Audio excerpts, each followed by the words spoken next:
India has launched a war against China. And it's not a war that will be fought on the battlefield. Rather, it's a war that will be fought economically.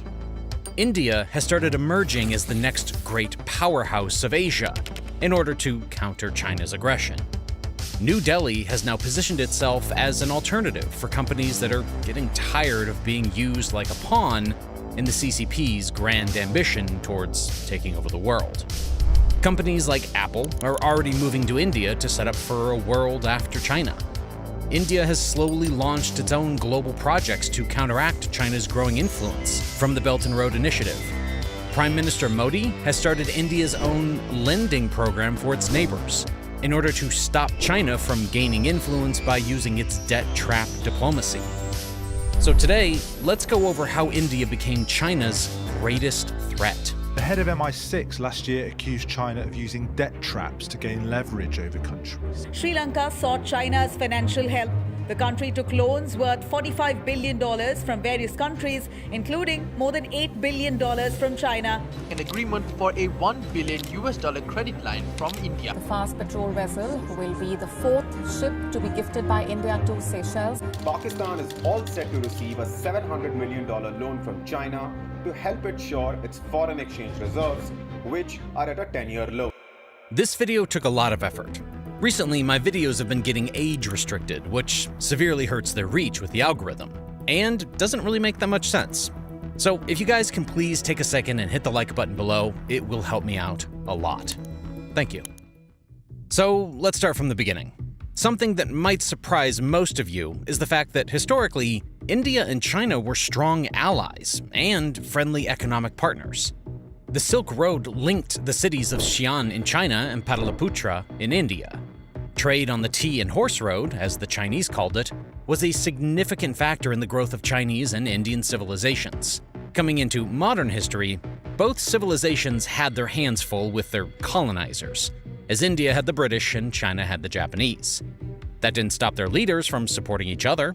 Even under British rule, Indian leaders publicly showed their support for China's struggles against the Japanese. In 1939, future Prime Minister of India, Jawaharlal Nehru, visited China as an honored guest of the government. Both countries actually helped each other in their battles.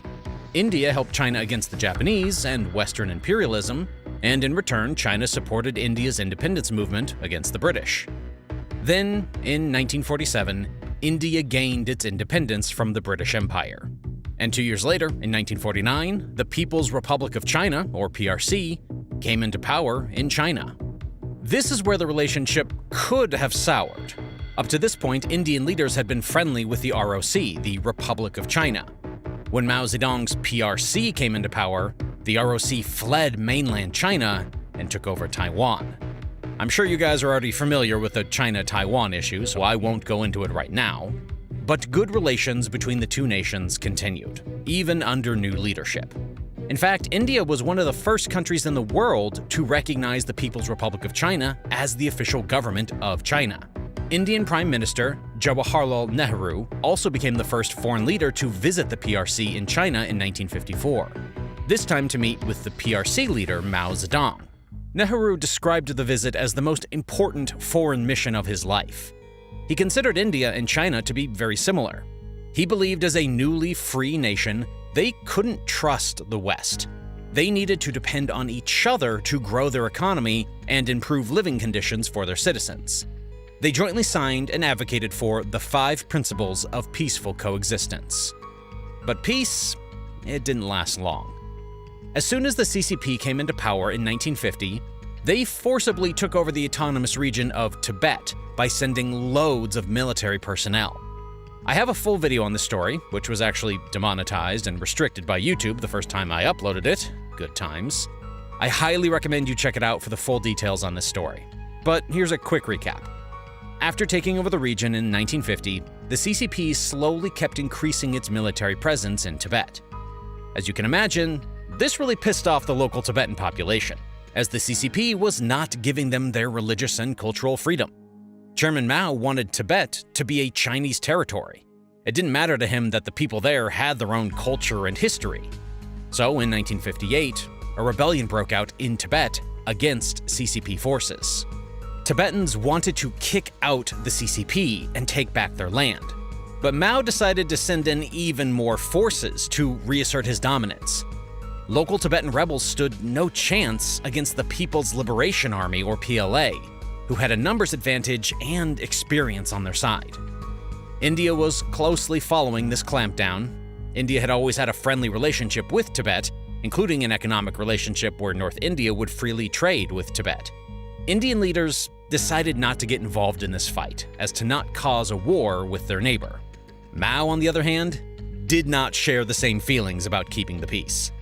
Declassified documents from decades later have shown that Mao was always paranoid that India was colluding with the USA and the Soviets to overthrow Chinese leadership. Looking back, this really doesn't make any sense.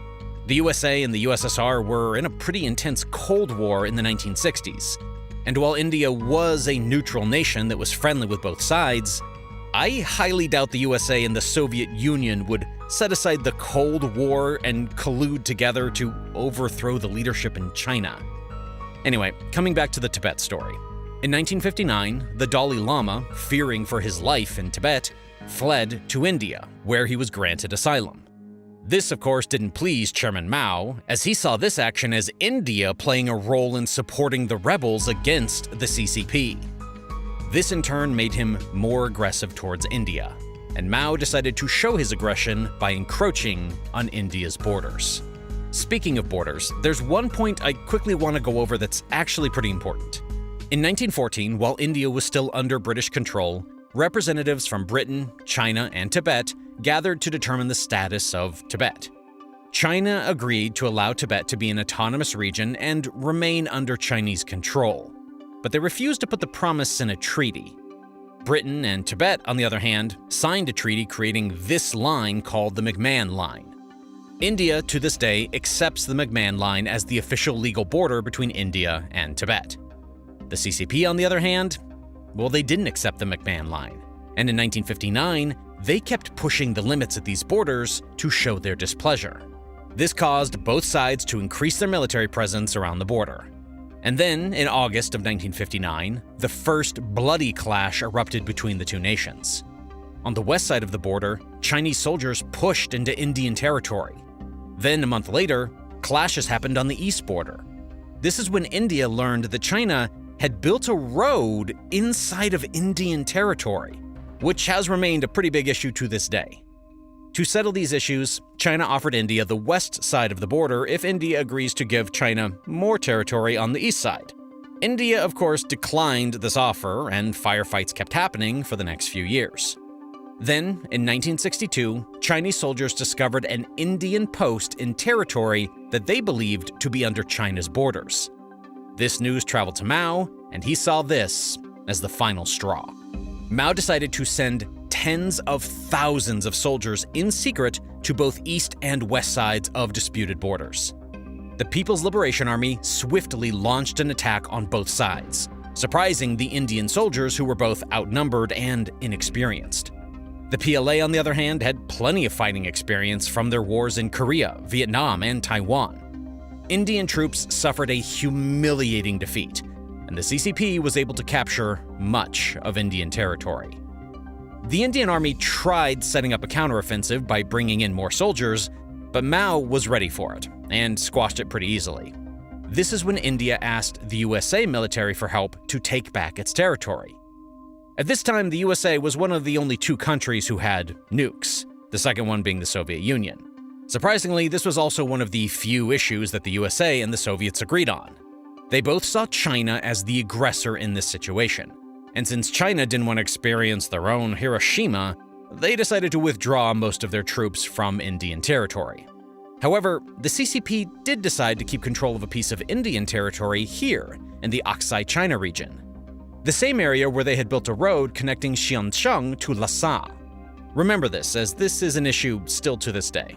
Another ideological goal Mao had with this attack was to stop India from aligning with the USA in the Cold War. Mao's thinking was that if he can show India that China is much stronger, India will be afraid to do anything that will piss off China. But this attack kind of caused the exact opposite to happen. India and the US had become even closer, as they both now had a common enemy in China. This war also changed the borders between India and China. Now this is where the problems start. China attacked India, captured territory, and the new unofficial border was basically in Indian territory. In 1967, another war broke out, and this time India was able to push back some of the Chinese soldiers and regained some of its territories. This changed what China controlled in terms of territory versus what China believed to be its territory. China believes that everything claimed in 1962 is a part of China, but it lost some of that in 1967. India still honors the McMahon Line Agreement and believes that China is still illegally occupying Indian territory. This is the reason behind a lot of subsequent clashes that have happened here. Both countries have soldiers patrolling the area, and both countries have different definitions of where their borders end. I mean, you can tell why this is a recipe for clashes, right? Luckily, both countries realize that. But China refused to come to a peaceful agreement about the border dispute. However, they did agree that soldiers from both countries cannot use military weapons against each other, meaning no guns allowed in the 2-mile strip around the supposed line of actual control. These border disagreements are a big reason behind the India-China bitterness towards each other. But the problems don't stop here. As China grew economically, its ambitions on the world stage grew as well. After Mao's passing, Deng Xiaoping opened China up to the rest of the world with his open-door policy. This policy quite literally changed China's economy and its place in the world. It was able to attract foreign businesses to China and quickly transform the country into a manufacturing hub. Millions of people were lifted out of poverty, and China went from a farming nation to the second biggest economy in the world. But as the population started getting older and growth from attracting foreign manufacturing slowed down, the CCP was forced to look elsewhere for future growth. So it decided to feed two birds with one stone. You see, for a nation to be a superpower, for it to be a formidable force on the world stage, it needs to increase its influence with other nations, and it needs to decrease its dependency on its enemies. In short, China needed to get stronger and minimize its weaknesses. Now we skip forward a little bit in our story, because this plan was set in motion by Xi Jinping when he was elected. Taking the center stage, China's new president and commander-in-chief of the People's Liberation Army, Xi Jinping. Xi Jinping. As votes were counted, there was little surprise. He got 99.86% of the vote. China's Belt and Road Initiative. The BRI is a gigantic plan for a global network of ports, roads, railways, and other infrastructure to connect China to the world. After being elected president, Xi Jinping launched the most ambitious project in history to increase China's influence around the world. China would give out loans to poor, struggling nations in the guise of helping nations that once struggled like they did. But in return, China gained control over countries with valuable resources or in a strategic location. Now you may ask, what if these poor countries can't pay back the loans? Well, China would then get control over important resources like gold, silver, oil, and access. China carefully used loans to gain influence on struggling nations and also choke out its enemies. A prime example being India. If you look at the map of the Belt and Road Initiative, you can clearly see that there's one country that's left out. Not only that, it seems like India is being encircled by this project that is controlled by China. Before we get into how China is doing that exactly, let's first go over why China is doing this. You see, China believes it needs to do this in order to survive. China's economy is very interconnected to the rest of the world, especially to Western countries. Around 1/5 of China's GDP is from its exports, the USA being its biggest export partner, accounting for more than $500 billion or 17% of all of China's exports. The dependency doesn't stop there. If you look at China's top 10 export partners, 9 of them are US allies. More than 50% of China's exports are going to countries that are likely to side with the USA if there's a war. Additionally, China is one of the biggest importers of oil. China imports almost double the amount of oil that the USA does, and the majority of that oil flows from the Middle East, which is transported through the Indian Ocean. All of this oil passes through what some might consider to be one of the most important geopolitical choke points here in the Strait of Malacca. It's projected that 80% of China's oil flows through this strait. This strait is in the territorial waters of Indonesia, Malaysia, and Singapore. This strait is a very big weakness for China. In case of any war or political disagreement, this strait could easily be blocked off by enemies like India or the USA. Without access to this route, it's very hard for China to get the energy to fuel its economy, let alone a war. In today's world, oil is the lifeblood of the economy and its government.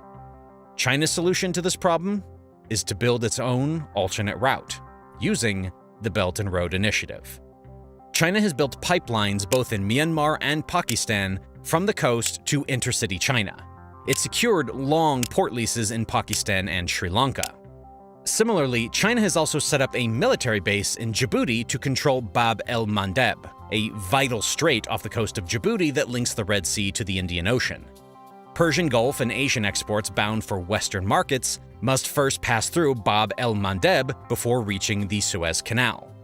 Between 12.5% and 20% of all global trade passes through this strait. Only 8 miles from China's base is Camp Lemonnier. After seeing all the moves China has been making, a lot of military experts have pointed out that the Belt and Road is not just a geo-economic plan. It also has a military strategic advantage. The ports have increasingly come to play a potentially more menacing role, as dual-use ports that can give the strengthened Chinese Navy a global reach it lacked entirely just a few years ago. These strategic investments are nicknamed the String of Pearls, as the goal is to encircle India and put pressure on New Delhi. India was aware of this already, but the war in Ukraine showed every country in the world how important it is to secure your economic interest. In the modern world, wars can be won and lost before even stepping foot on the battlefield. India realized that, in the case of a war, China's String of Pearls can be used as a way to choke off India's access to the world, on top of safeguarding Chinese interests.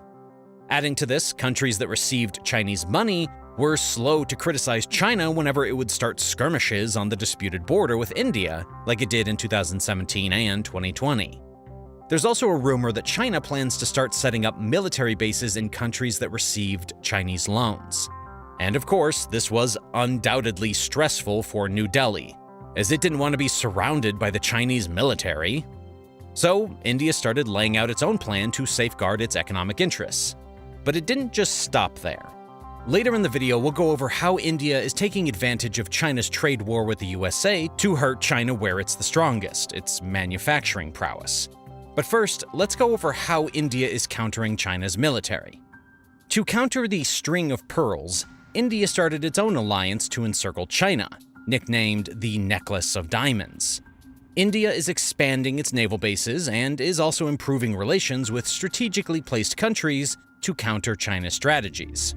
In 2018, India partnered with Singapore and Indonesia to get access to their naval bases of Changi and Sabang. This increased India's influence and access to the Strait of Malacca, one of the most important choke points for China and the rest of the world in terms of trade. That same year, India also got military access to the port of Doklam in Oman. This port facilitates India's crude imports from the Persian Gulf. In addition to this, the Indian facility is located right between two important Chinese pearls, Djibouti in Africa and Gwadar in Pakistan. India has also signed an agreement with Seychelles for a naval base in the region, which will increase India's presence near the African continent. While doing this, India has also extended credit lines to Iran and agreed to build a port in the country to extend access to trade routes in Central Asia. Additionally, India has extended credit lines in Central Asia to countries like Mongolia, where Modi has agreed to develop a bilateral air corridor. New Delhi has invested a lot in policies to improve relations with Japan and Vietnam. These relations have helped increase Indian trade and, consequently, India's influence on countries around China. But India realized this alone isn't enough. It has also taken big steps towards speeding up its economic growth while taking business away from China. You see, the China-US trade war and COVID provided countries like India with a unique opportunity. Because of economic growth in the past couple of decades, living standards and wages in China have gone up dramatically. This has become an issue for companies that moved to China for their low labor costs. Furthermore, tariffs from the trade war have added even more costs, and the headache of operating in China increased multiple-fold because of Xi's COVID clampdown. This is where companies started looking outwards for their manufacturing needs. For many countries, India provided a perfect solution. India's population is fast-growing, and according to the UN, it's officially now the biggest nation in the world, overtaking China this year.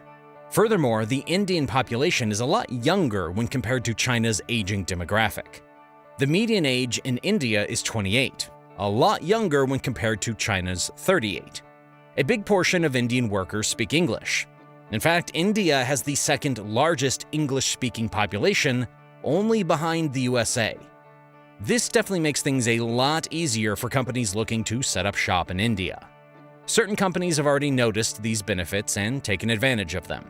One example of this is Apple, which has already moved some of its iPhone production to the Indian states of Tamil Nadu and Karnataka, and is exploring moving its iPad manufacturing to the South Asian nation. JP Morgan analysts even made calculations, and their projections show that 1 in 4 iPhones would be made in India by 2025. India is simply capitalizing on the vulnerabilities that COVID exposed in China. The need for Apple to reduce its dependence on China as a manufacturing center has been clear for many years, but the impact of the pandemic at the world's biggest iPhone assembly plant really underlined the problem. The COVID-19 related disruption was estimated to cost the company $1 billion weekly. It makes sense that Apple wants to avoid this kind of mess again. The Indian government is welcome to deals, as Indian Prime Minister Modi has been working on attracting foreign direct investments since he took office in 2014, sending FDI to a record $83.6 billion in the past fiscal year. With low-cost labor available, low cost of production, and a willing government, it's not hard to see why a good portion of business is leaving China for India. At the current rate, India stands to take a lot of China's business.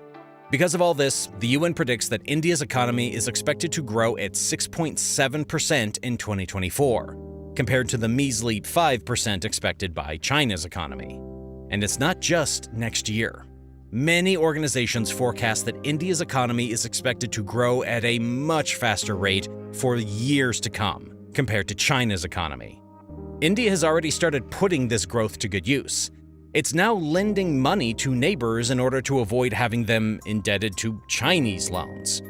It has given $8 billion to Bangladesh, $2.1 billion to bail out Sri Lanka after a recent collapse, $1.7 billion to Nepal, $13 billion to the Maldives, and a few more. While India lags far behind China in its overseas lending, New Delhi has stepped up its efforts in recent years, providing tens of billions of dollars in credit to neighboring countries, including financially distressed BRI recipients like Sri Lanka. Indian companies have also expanded rapidly in the region, providing a counterweight to Chinese commercial activity. Indian policymakers see countering BRI as vital to avoid being surrounded by pro-Chinese governments and infrastructure they speculate could one day serve Beijing's military interests. India has definitely stepped up its efforts in containing China. India publicly downplays the competition with China, but its actions show India doesn't want to be held hostage to China's economic or military might. Recently, the first bloody clashes in 45 years took place at the India-China border. But you might not have seen this news because a lot of traditional news organizations are not good at properly covering important geopolitical news. That's why I launched Global Recaps, a geopolitical newsletter that covers important geopolitical news in a simplified manner. Every evening, I send out an email directly to your inbox covering important stories that you can read in just a few minutes. Best of all, this is completely free, and you can sign up right now by clicking on the link in the description. While everyone's busy with Russia, China's invading Bhutan in a slow but calculated way. The CCP's interest in Bhutan is nothing new, and the Dragon of the East is unapologetic about its activities. China's been building roads and military installations on land that's not theirs, as you can see from these pictures. At the rate at which things are unraveling, we might wake up to find China and Bhutan merged.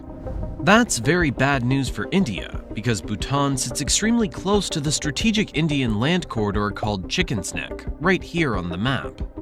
This strip of land connects mainland India to its eastern section. China realizes that this is a vulnerability for New Delhi and wants to get its troops as close to the area as possible.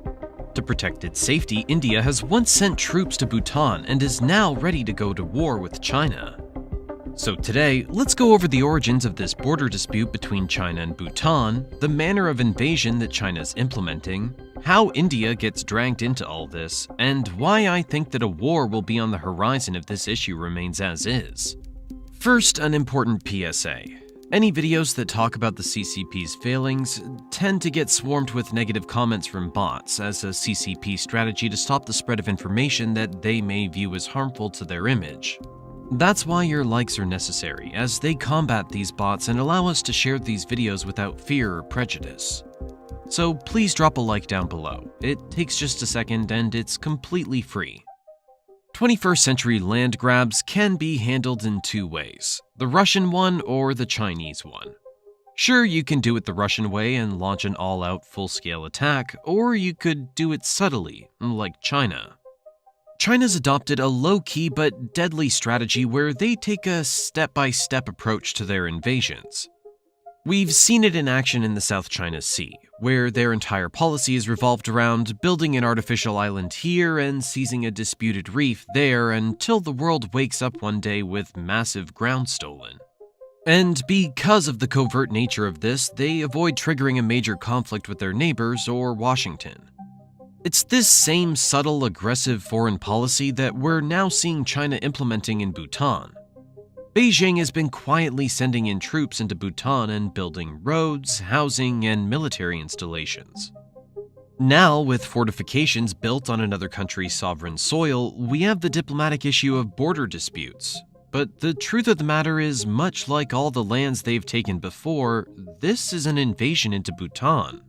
As with all things, we need to take a step back and dive into history a little bit to further understand. The seeds of this destruction we're now seeing were sown way back in the early 20th century. This was a time in which the exact borders of nations in the Himalayan region weren't clearly defined. Back then, the region was part of various empires and kingdoms, and borders were more fluid.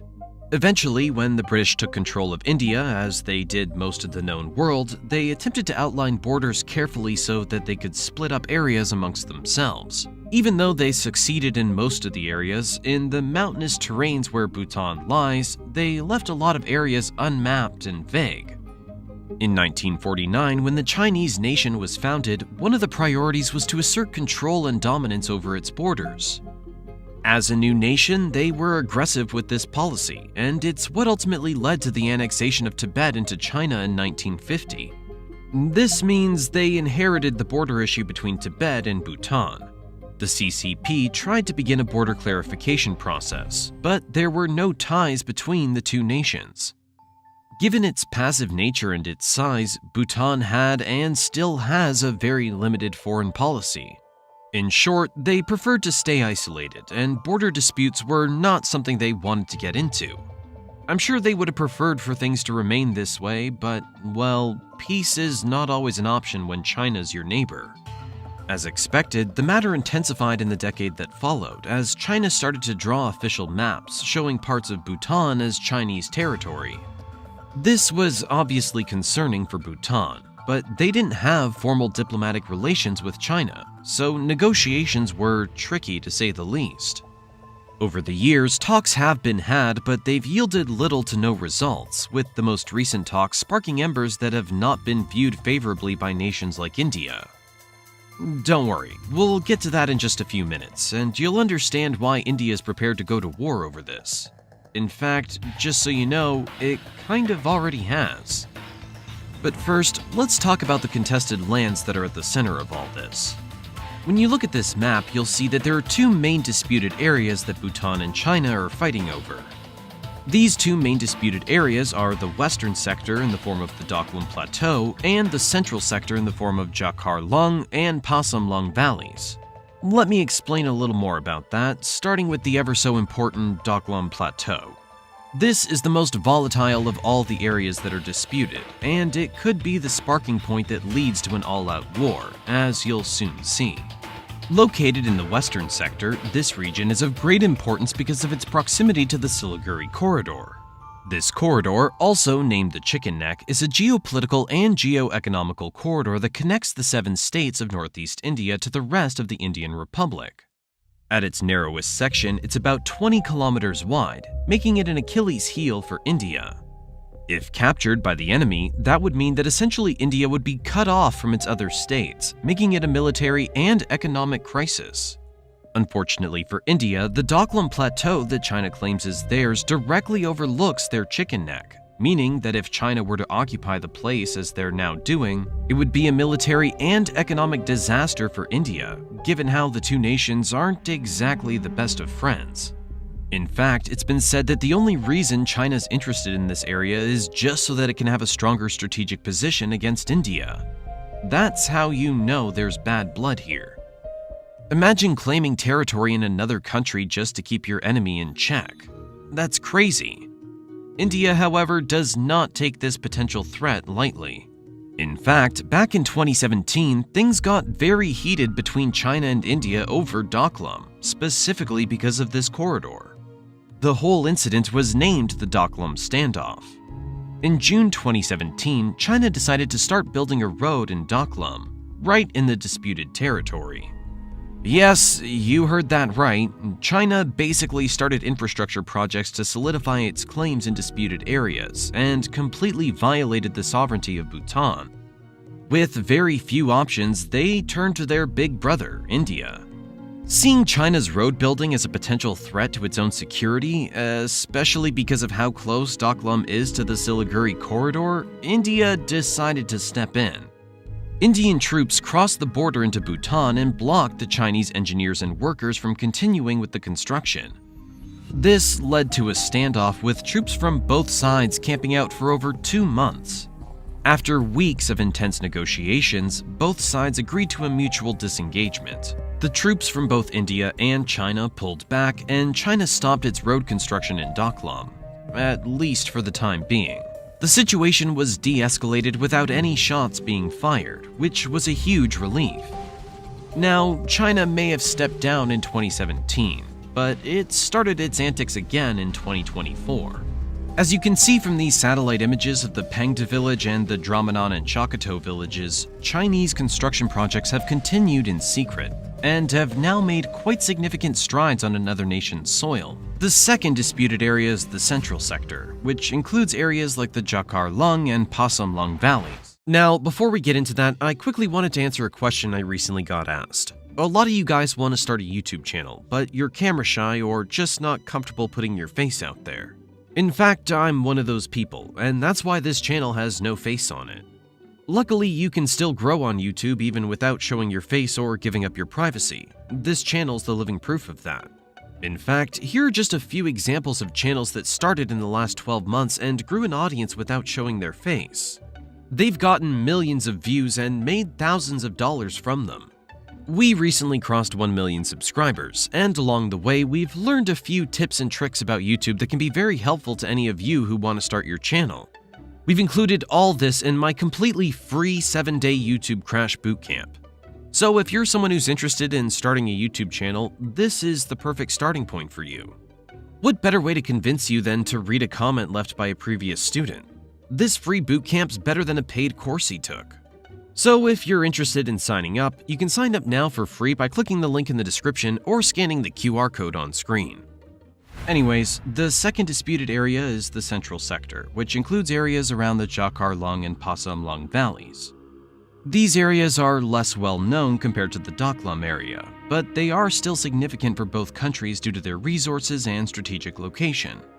You see, the Jakhar Lung and Pasam Lung valleys lie in the north-central part of Bhutan, close to the Tibetan border.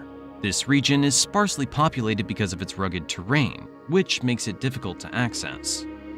Despite the remote nature of these valleys, they hold strategic importance for both China and Bhutan. On one hand, for Bhutan, these valleys are part of its traditional territory, and the country wants to maintain its sovereignty over them. On the other, for China, controlling these areas could be part of a broader strategy to secure its borders and exert influence in the Himalayan region. The Chinese think of it as a base of sorts from where they can push into the rest of the country. Put in a nutshell, when it comes to these areas, the main problem is the differing interpretations of where the boundary lies. As I mentioned, because of a lack of clear demarcations in the past, China is using this to deliberately go inland, thus violating its much smaller neighbor. Despite the ongoing discussions, China's built roads, buildings, and speculated military bases in these areas, showing that they're not open to losing them. This right here highlights one of Bhutan's major challenges. Because it's a small country with a population count of under 1 million and limited military capability, it relies heavily on diplomacy and its relationship with India to manage its border issues with China. But sometimes even that isn't enough.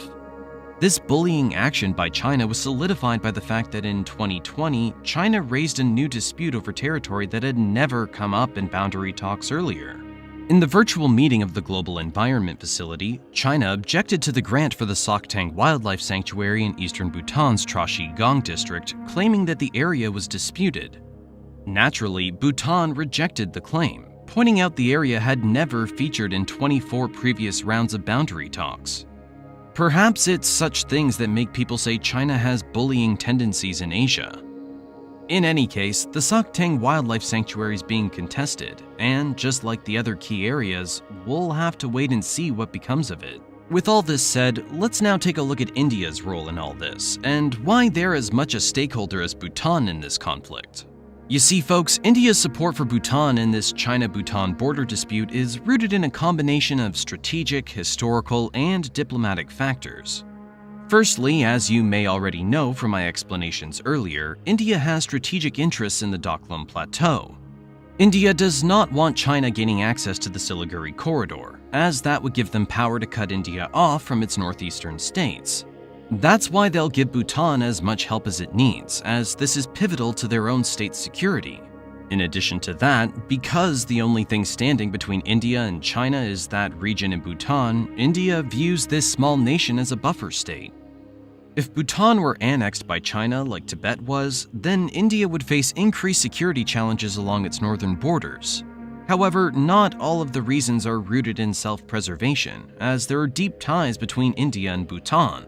The two nations have had a long-standing relationship built on mutual respect, cooperation, and shared cultural and religious ties.